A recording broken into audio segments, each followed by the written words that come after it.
And it was at the same time that I was working through my own body dysmorphia, and I realized the way that this person that I was dating was showing up sounded just like the mean critic in my own head about my own body.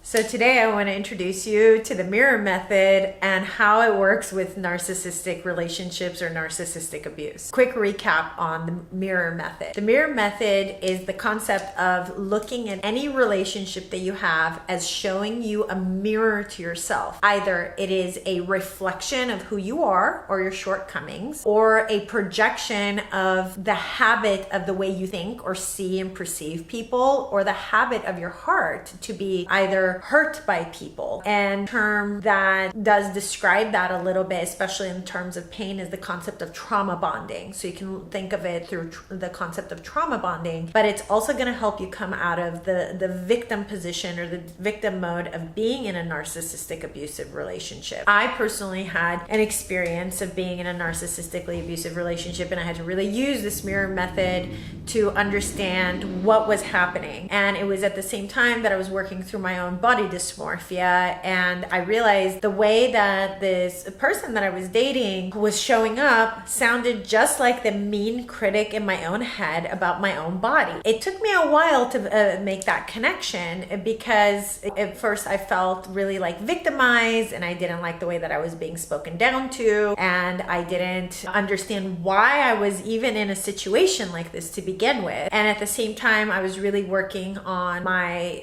body dysmorphia, or having issues with my weight or the shape of my body. Unfortunately, a lot of us women are plagued with that. And I realized, I'm like, wow, the way I'm treating myself is the way that this guy is treating me. And that was a wake-up moment for me to realize, like, oh, okay, this guy, this relationship is showing me my own habits of the way I talk to myself, or the way I think about myself, or the way I treat myself. And it showed up through this relationship. And the reason why I was even drawn to someone like that is because it was so familiar to an internal dialogue that I was always having with myself. And it was through that relationship and really using this mirror method that I was able to wake up to that delusion or that habit or that unconscious trauma bond and draw towards being treated that way by somebody. And it all came back down to me treating myself better and having more love and compassion and a better internal narrative and dialogue about myself and the way I look. And that completely changed the nature of the type of people I would connect with in my life, not only in my romantic relationship, but in my other personal areas of my life. And I was fully liberated from an experience like that. And so I saw that relationship, that individual, as a teacher to helping me to have more self-love and self-acceptance. And that way I'm drawing in more of a loving and accepting person in my life. I also taught this method to a lot of my clients, because unfortunately narcissistic abuse is a very common phenomenon, and it can get quite violent if it's not noticed in the beginning stages. And if you are in an abusive relationship in any way, especially if it's gotten violent in any way, you are not alone. You don't have to be trapped in it. You can always call the domestic violence hotline. See the number up here. Please go ahead and give that number a call. It's available 24/7, and it can help you in your local area. You should never have to endure any kind of abuse or traumatic experience ever. There's always a way out. Now, for those of us who are not in that deep of a trauma bond or an abusive relationship,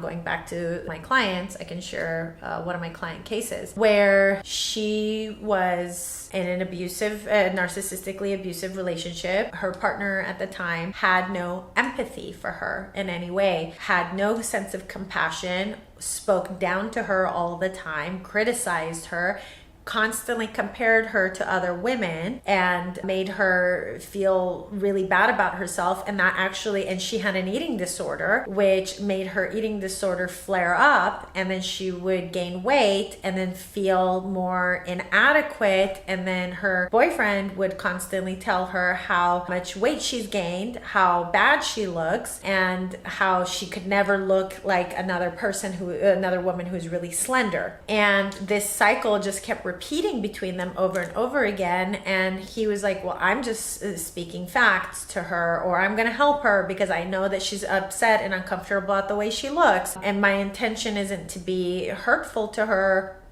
speaking from the guy's perspective, but it's just to help her. And from her perspective, it felt very mean and insensitive. He wasn't my client, she was my client. And so I asked her, I'm like, do you ever think about yourself in the same way? The way that he's talking to you, do you ever have that same perception about yourself?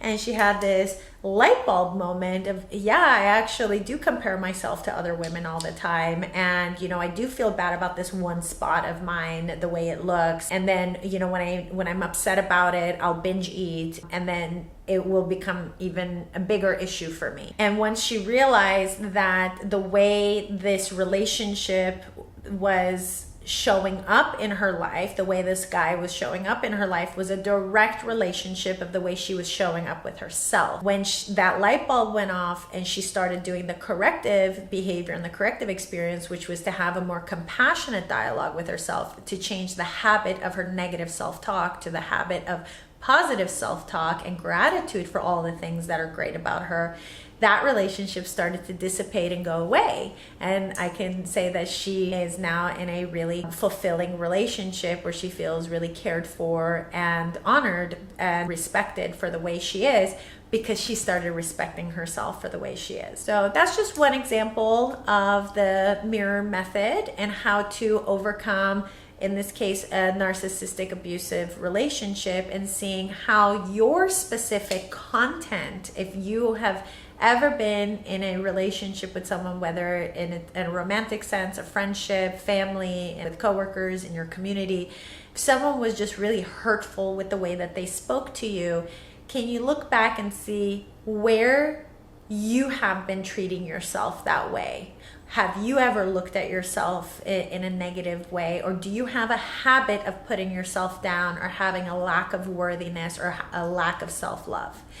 And see if this mirror method can help you also have your light bulb moment to overcome that habit and to create a new pattern for yourself and to invite new types of relationships in your life. All right, I hope this was helpful. I'd love to hear your specific story on how this method is helping you, and may peace be with you. See you in the next video.